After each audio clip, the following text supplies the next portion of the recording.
Yes, I am not dead. And yes, I am back again with another gas mask video. So basically, I got this ASBR a few months ago, and I'm just now getting around to making a video on it. Just a quick heads up, this is going to be a bit of a lengthy video because there is quite a bit of history to cover, so let's just get right into it. When the United States entered the First World War in early April of 1917, they had no domestically produced gas masks to issue to their troops. So instead, the Army had to rely on foreign-made gas masks, such as the French M2, the British PH gas hood, the British SBR, and I am probably going to mispronounce this, the French appareil respiratori tissot. La famille française m'a donné du pas au père car sont français. So the US government wanted some kind of gas mask that would be domestically engineered and produced. In May of 1917, the US Army Chief of Staff requested the Surgeon General to supply 25,000 gas masks as soon as possible for provision to General Pershing's 1st Division, which was about to embark for Europe. According to General Amos A. Fries, head of the AEF gas service, quote, "There were not half a dozen masks in the entire country. The prevailing idea at this time seemed to be that one could go out to the market and purchase them by the hundreds of thousands, like Halloween masks," end quote. Disillusionment was quick to set in, as was soon seen subsequent to an order placed for 25,000 gas masks based upon the British smallpox respirator. As the Surgeon General's medical organization had no facilities for the production of these masks, the matter was referred to the U.S. Bureau of Mines, which initiated the order and supervised the program. Despite the enormous effort and cooperation endeavors which resulted in the completion of the order in record time, less than a month, these 25,000 masks were produced without direct reference to the English models, and they were designed and manufactured without sufficient knowledge of British specifications and fabrication methods. The ASBR's inadequacy wasn't immediately apparent, and they were shipped to France along with Pershing's troops. While still on the ships, en route and on the way to the front, it was discovered that the 25,000 hastily made American copies of the British smallpox respirator were seriously deficient. The ASBR's facepiece was found to be easily penetrated by lacrimatory gases, the nose clips were discovered to be ineffective, the eyepieces were found to be defective, and the filter canisters were unable to afford any protection against chloropictrin, and chloropictrin could also just go right through the facepiece. I'm not sure where I heard this from, and I can't remember where I heard it, but I remember hearing or reading somewhere that chlorine gas would also pretty heavily damage the ASBR's facepiece, and chlorine gas was one of the more commonly used chemical weapons in World War One, as far as I'm aware. So if the mask can't really stand up to a commonly used gas, then yeah, that's great. So, if the facepiece has trouble holding up against chlorine gas, I can only imagine how ineffective it's going to be against mustard gas. But yeah, sadly, after all of that effort, none of the 25,000 American smallpox respirators could be used. I also read that the tests that were run on the ASBR were conducted by the British. And I'm not really sure when, but sometime when the ASBR was being produced, or I think it was maybe sometime after the ASBR had been produced, I don't know, sometime then, the Americans gave the British some of their newly manufactured ASBRs for testing, and then the British were like, "Hey yo, this mask is really bad, you should not use it." And then the information got relayed back to the Americans, and that's good that the Americans got the heads up that the mask was not that effective, but it's pretty bad that the mask was not effective because, ayo, you just got all these new masks manufactured, but they're no good.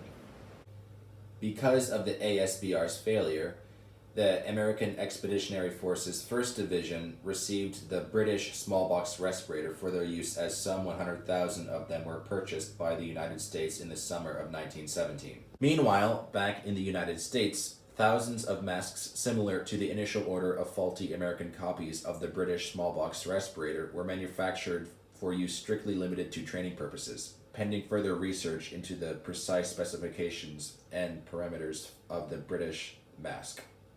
These masks were almost identical in appearance to the British smallpox respirator upon casual inspection, and have been referred to as both the American smallpox respirator and the training gas mask.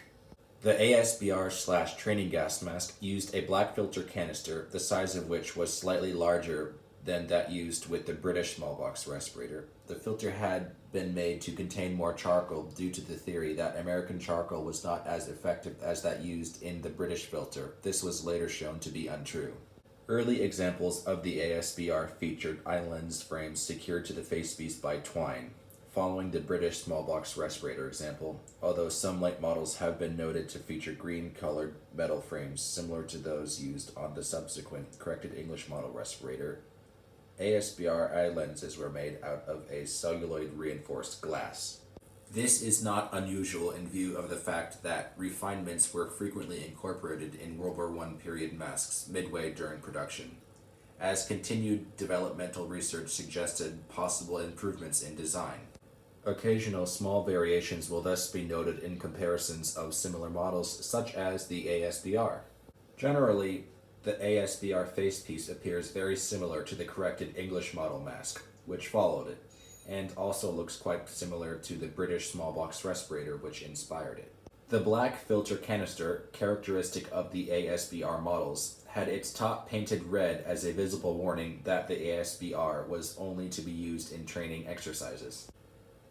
ASBR models also had, for training purposes only, stamped on the inside of their carrying satchels. The ASBR used an angle tube that was very similar in appearance to its counterpart on the BSBR. Examples both with and without valve protectors have been noted. This was changed to a new design in the subsequent corrected English model respirator. ASBR nose clips used rubber pads also instead of cotton gauze, as on the BSBR.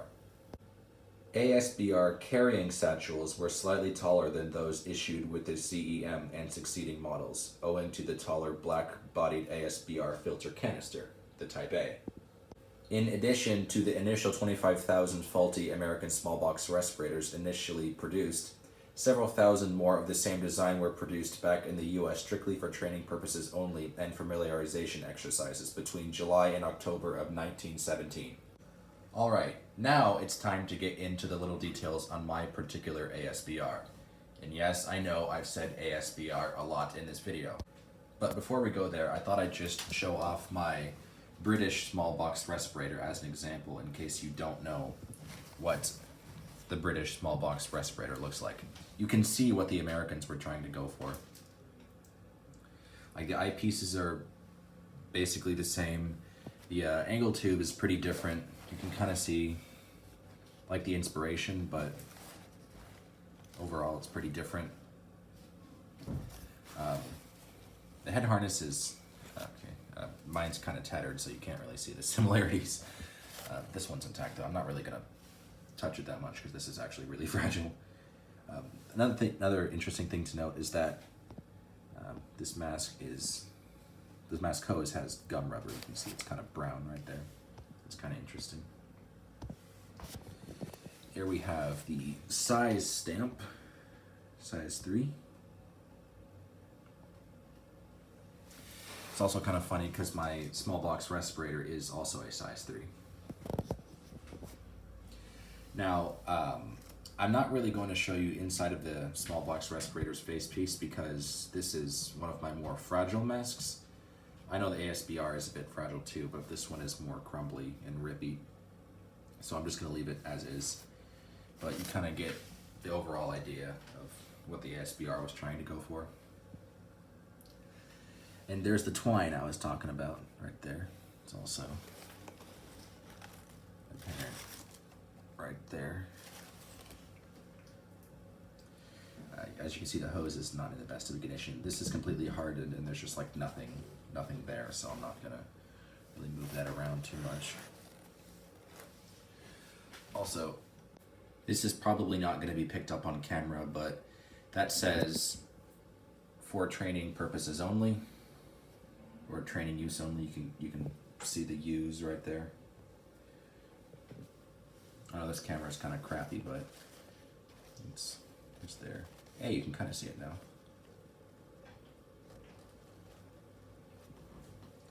Yeah, and also for training use, for training purposes only, inside the carrier. That'll focus.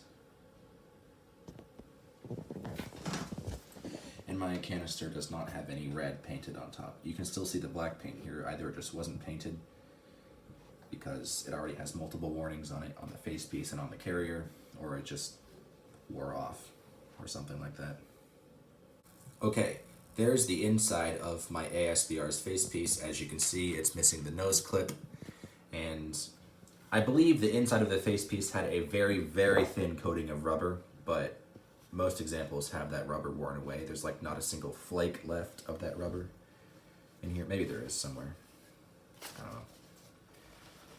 The mouthpiece is still flexible, just a little deformed.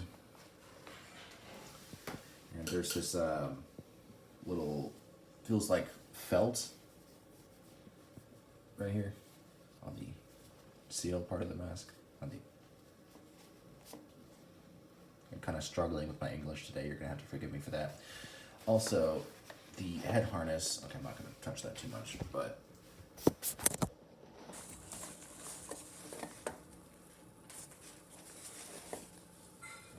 the head harness on the ASBR is pretty much the same as the small box respirator.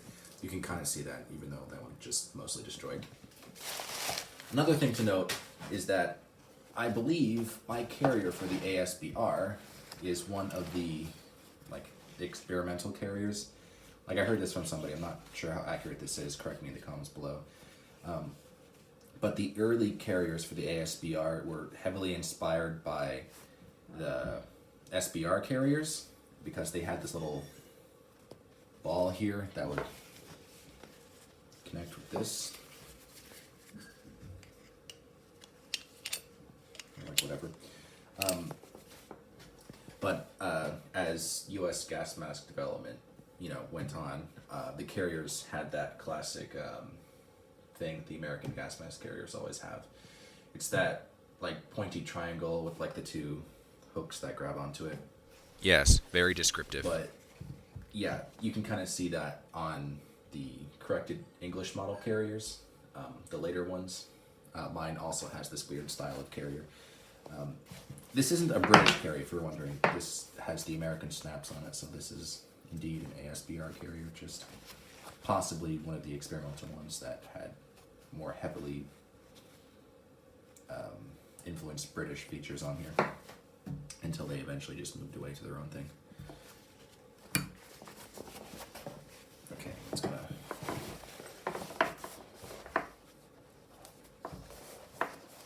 So there's the little area for the mask, and then there's the big area for the filter to be stored. I'm not gonna put the mask in there because, like, as I said previously, I'm trying not to handle this mask too much because it's pretty brittle. Here is the underside of the canister. I forgot to show this. It's kind of interesting, the little numbers that are there. I'm not really sure what that means, but it's kind of cool to see that they're still there. Giant canister. It's kind of interesting because this didn't, well, I'll make a video on the corrected English model later, but it's kind of funny how the Type A canister did not offer that much protection, and it did not last as long as the Type J and Type G canisters. I probably said something wrong there, but like, I'll just do some more research and study more for my corrected English model video. But yeah, I'm getting off topic. This is on the ASBR. But yeah, that's pretty much it for this video.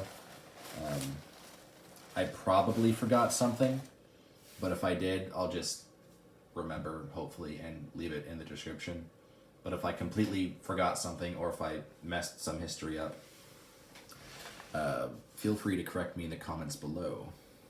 And yeah, that's about it. Thanks for sticking around.